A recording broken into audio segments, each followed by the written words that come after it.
Ya, halo, selamat datang di Mata Dunia, program yang mengupas berita dan peristiwa global dari berbagai belahan dunia. Saya Lida Juwita akan menemani Anda. Berikut berita selengkapnya.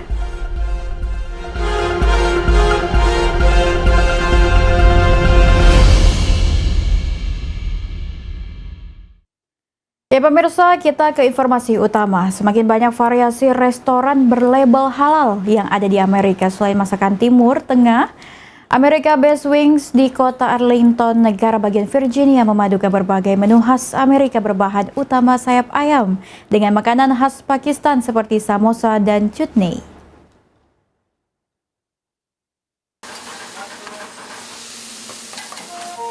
Semakin banyak variasi restoran halal yang ada di Amerika selain masakan Timur Tengah. Kali ini kami mengunjungi salah satu outlet restoran waralaba, America's Best Wings di Arlington, Virginia. It's an American restaurant with a touch of Pakistan. Ahad Ali adalah salah seorang pemilik restoran ini yang berasal dari Pakistan. And I grew up in America, and of course I'm Pakistani by birth, but I think I have Americanized myself, and it's you grow into the culture. There is plenty of halal options, but unfortunately a lot of halal options that we have are very traditional options. So I wanted to bring something to the community that gives them Americanized halal food. Uniknya, America's Best Wings memberikan ruang bagi para pembeli waralaba ini untuk memodifikasi hingga 5% dari total menu di outlet mereka. Jadi, bukan hanya menu wajib berupa sayap ayam saja yang bisa kita temukan di sini. Yes, we have chicken over rice, we have gyro over rice, we have samosas, chutney, and you'll be surprised how many Americans have fallen in love with samosas and chutneys, and they come here specifically asking for it. Bukan hanya itu saja, Ali bersama ayahnya yang juga rekan usahanya bernama Masud Alam menjadikan restoran ini 100% halal, walau dengan biaya yang lebih mahal. And even my sauces are 100% halal. We don't use ready-made sauces. We make by ourselves. It does come at a cost, though. We can save so much money just by doing non-halal, and have our profit margins just like be skyrocketed. But we decide to keep it halal. I myself eat halal only, and I would not want to serve anything to the customers that I wouldn't eat myself. Thank you, brother. Because it's halal, so I usually come here. That's also one of the reasons. And the food is amazing, to be honest. You got the boneless, you got the wings in, bone in. Everything is great. You can't go wrong. Thai chili, garlic, parmesan, samosa, gyro, dan pastinya kurma untuk berbuka puasa. Nah, sekarang saatnya kami berbuka puasa. Dari Arlington, Virginia, Irfan Ihsan dan Ronan Zakaria, VOA.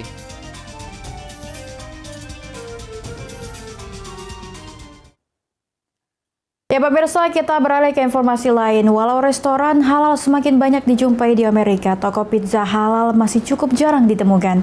Bermitra dengan pengusaha Al Jazair, seorang diaspora Indonesia menjawab permintaan tersebut dengan Uptown Kitchen di Pittsburgh, Pennsylvania. Kali ini saya berada di kota Pittsburgh di negara bagian Pennsylvania. Sembari jalan-jalan menikmati suasana kota, saya juga mencari restoran pizza halal. Katanya, pemiliknya diaspora Indonesia. Saya Haryadi, saya pemilik Uptown Kitchen di Pittsburgh, Pennsylvania. Pada umumnya, restoran ala Itali menggunakan bahan makanan yang berasal dari babi.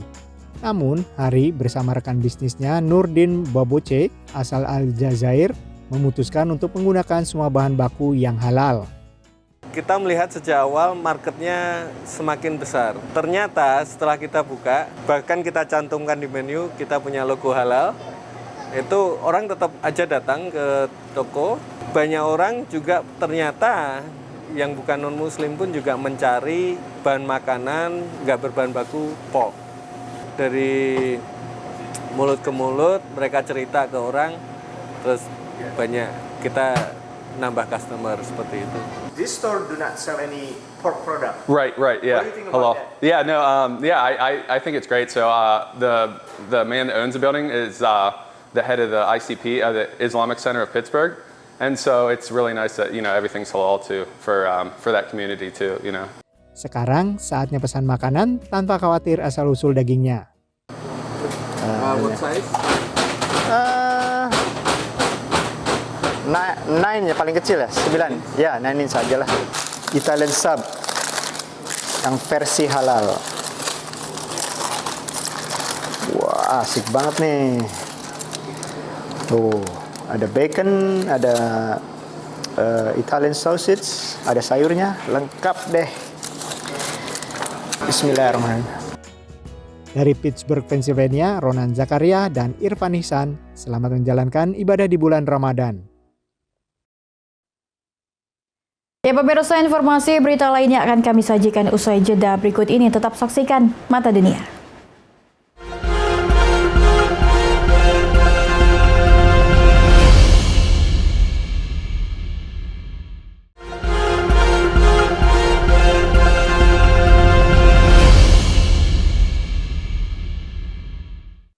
Pemirsa, ada yang menarik nih. Banjo, instrumen petik yang biasa terdengar di musik country, bluegrass atau folk.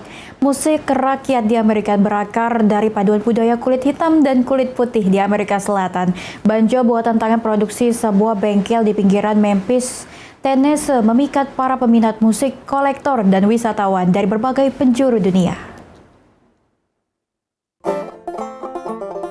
Really, the banjo is the American instrument, and it was made by both black and white cultures came together to produce this instrument. Selama beberapa dekade terakhir, Christian Stanfield memproduksi banjo bersama mentornya Tom George dari bengkel mereka di dekat Memphis, Tennessee. Pengunjung bisa melihat bagaimana rumitnya pembuatan yang semuanya dilakukan dengan tangan. There are two distinct parts. There's the round part, which we call the rim. It's actually called the pot when it's got all of its parts on it. The rim is just the wood part. But you have the round part and you have the straight part. And they're made separately. Badan terdiri dari beberapa lapis kayu. I will resaw it into smaller pieces like this. And I'll put it in a steam box, and the steam will make it very soft. And then I will put it in this form, and it will actually be able to bend without breaking. It'll bend around this. And I will put one layer inside and another layer inside. I take it out, I glue it all together. When it comes out, it will look something like this. Tom George adalah salah satu pembuat banjo paling terkenal di Amerika. Bertahun-tahun lalu ia mengajarkan Christian seluk-beluk membuat banjo. Saat itu Christian baru pindah dari Washington DC dan datang ke sebuah pesta dansa rakyat. Banjo seketika menarik perhatiannya. I fell in love with the banjo. I really wanted to learn that new instrument. So I borrowed a banjo from him for 2 or 3 months. And when I was ready to get a banjo of my own, he recommended Tommy to me. He said, you know, don't buy a banjo on the internet or in a store. You can actually, there's a guy in Fayette County who builds them. I just like to make things, and woodworking, banjos, furniture. Saat Christian memintanya untuk jadi mentor, ia langsung setuju. I would come over and his wife would cook dinner and we would eat dinner and then we would go out in the shop and work for a couple of hours. And in 3 months, I had a banjo that I had made myself. Tom sendiri belajar membuat banjo secara otodidak. I wanted a banjo when I was a teenager, and so I mowed yards around my neighborhood to raise money, and I bought a banjo. One that I bought, which wasn't very good, and I said, maybe I can improve it, so I started trying to improve that one. Perlu waktu 4 hingga 6 bulan untuk membuat satu banjo, karena butuh presisi skala militer agar kualitasnya prima. Tapi karena bagian leher dan badan disambung pada akhir proses, beberapa banjo bisa dibuat sekaligus. Instrumen ini berakar dari para budak Afrika yang dibawa dari Karibia ke Amerika Serikat, yang membuat banjo dari labu. Tahun 1930-an, banjo labu mulai dimodifikasi oleh warga kulit putih di Virginia, yang lalu menjadi basis banjo yang kita ketahui sekarang. Dari Memphis, Tennessee, VOA.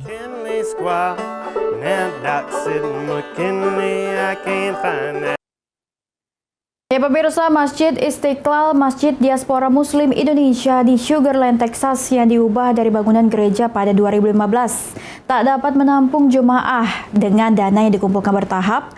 Tahun ini pembangunan masjid baru diharapkan dapat memperbesar kapasitas dan berbagai fasilitas.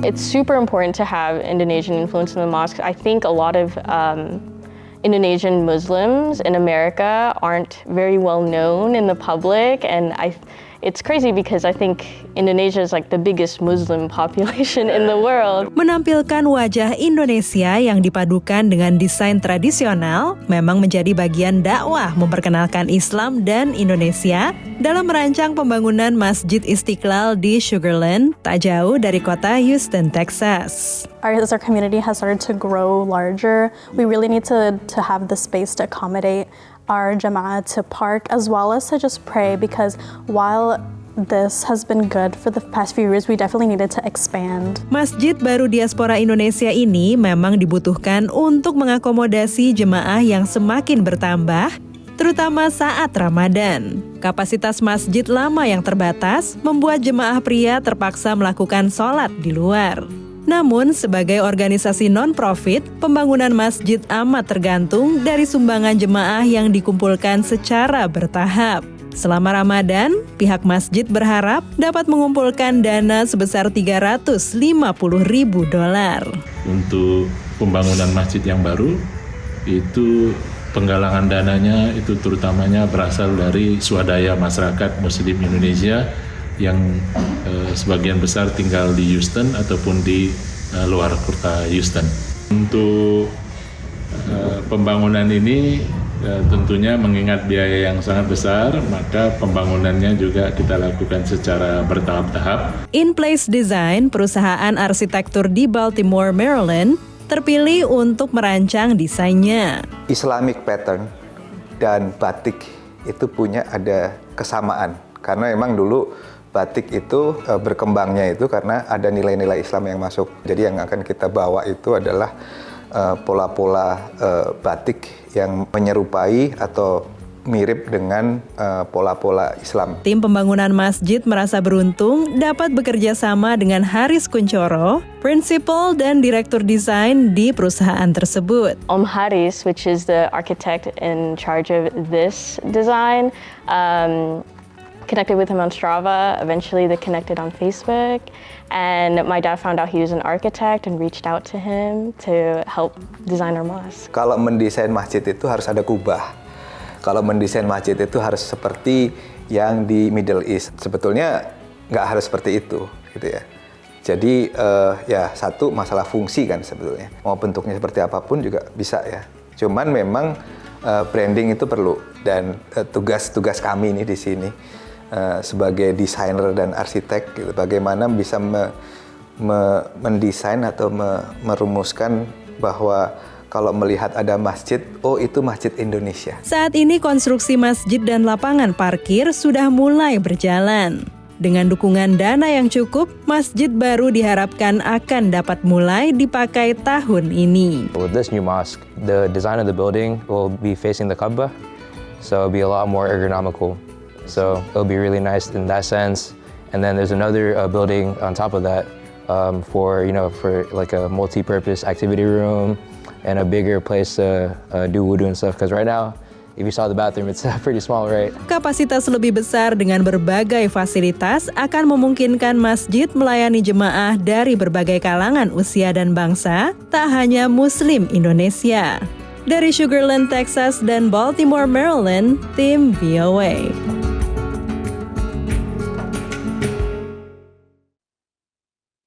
Ya pemirsa, informasi berita lainnya akan kami sajikan usai jeda berikut ini. Tetap saksikan Mata Dunia.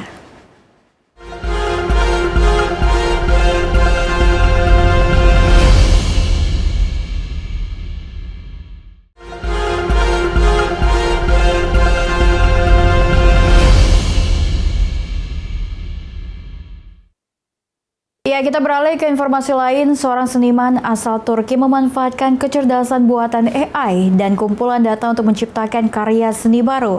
Pembelajaran mesin bisa menangkap reaksi otak penonton dan membuat karya seni digital ini berevolusi dalam waktu nyata. Seniman Turki Refik Anadol membuat lukisan data dan patung data menggunakan perangkat lunak khusus yang mengubah kumpulan data menjadi karya seni. So what you are watching here is, for example, this one. It's literally taking 300 million raw image archive from nature and reconstructing a data sculpture. Menurut Rafik, kecerdasan buatan atau AI adalah alat yang artistik. Let's imagine a million images of like all the flowers in the world. There is no single way to remember all the flowers in the world. But with AI algorithm, I can easily say that in this AI model, there's all the flower types in this AI model. Now, I want to imagine a brush that I can put in this mind of a machine and paint with this pigmentation. Seniman yang tinggal di Los Angeles ini menggunakan AI di Museum Seni Modern atau Museum of Modern Art di New York untuk menciptakan karya seni baru dari koleksi karya seni selama lebih dari 200 tahun. Pembelajaran mesin menangkap perubahan dalam lingkungan seni, termasuk reaksi penonton, dan berevolusi dalam waktu nyata. Ilmuwan saraf Universitas California, Taylor Kuhn, melacak aktivitas otak para relawan yang menonton karya seni Rafik. So there was something about AI art that seemed to engage the somatosensory areas, so there's something kind of not just visual about it, but also somatic, kind of a body feeling about the art. It seemed to be more than just one modality. Right? It engaged different sensory regions in the brain. And in doing so, it also engaged kind of this region of the brain involved in planning or creative thought. Menurut Taylor, hal itu dapat mengarah pada aplikasi terapi bagi kecerdasan buatan dalam seni yang melibatkan bagian otak yang diketahui dapat membantu mengatur stres atau mengurangi gangguan kecemasan. Dari Arlington, Virginia, saya Helby Yohanes dan tim VOA. Nah, selain itu pemirsa, sampah makanan menjadi persoalan di penjuru dunia, termasuk Amerika Serikat. Untuk menghindari sampah makanan berlebih, sebuah aplikasi bernama Too Good To Go menjual makanan sisa dari restoran, kafe, dan supermarket dengan harga miring. Sementara pemerintah kota New York menyebar tong sampah pintar yang terhubung dengan aplikasi. Ketika malam tiba, sebuah restoran bernama Rasa di Washington DC ini menjual makanan sisa yang disalurkan berkat layanan aplikasi ponsel asal Denmark bernama Too Good To Go. Aplikasi ini menghubungkan restoran seperti mereka, kafe, dan supermarket dengan pengguna untuk membeli makanan yang sudah dekat masa kadaluarsa dengan harga miring. Harga normal semangkuk makanan ini berkisar 10-13 dolar AS atau 150-200 ribu rupiah. Lewat aplikasi, makanan dijual 6,5 dolar atau sekitar 100 ribu rupiah. Tapi pembeli tidak bisa memilih sesuai keinginan mereka karena makanan sisa tidak bisa diprediksi. Co-CEO Rasa, Rahul Vinod yang kami temui di siang hari menjelaskan, meski makanan dijual murah, ada keuntungan lain yang jadi pertimbangan. We get a lot of first-time guests who actually find us by just opening the app and they're seeing what's nearby. You know, we get paid a small fee for those bowls, so not as much as our regular meals, but it's better than just throwing it away. Menurut Departemen Pertanian AS, 30-40% dari seluruh pasokan makanan Amerika akhirnya terbuang dan menjadi sampah makanan. Selain sia-sia, sampah makanan yang membusuk berkontribusi pada perubahan iklim karena menghasilkan gas metana yang memanaskan bumi lebih cepat daripada karbon dioksida. Wakil Presiden Too Good To Go untuk Amerika Utara menjelaskan banyak penggunanya yang peduli akan hal ini, selain senang mendapatkan makanan murah. We definitely have lots of users who are passionate about sustainability and understand the relationship between food waste and avoiding the CO2e. We have a big group of users who really are putting food on the table for their families. And then we also have users who really love the unboxing nature of it. Tahun ini pemerintah AS menargetkan untuk mengurangi jumlah sampah makanan hingga separuhnya pada tahun 2030 dan menganggarkan sekitar 200 juta dolar Amerika untuk mencapai target tersebut atau lebih dari 3,2 triliun rupiah. Namun berbagai inisiatif untuk menanggulangi sampah makanan sudah berjalan sebelum target itu dicanangkan, baik di ranah swasta maupun pemerintah. Di kota New York, tong sampah pintar berwarna oranye bernama Smart Compost Bin menerima sampah makanan dan sampah organik lainnya.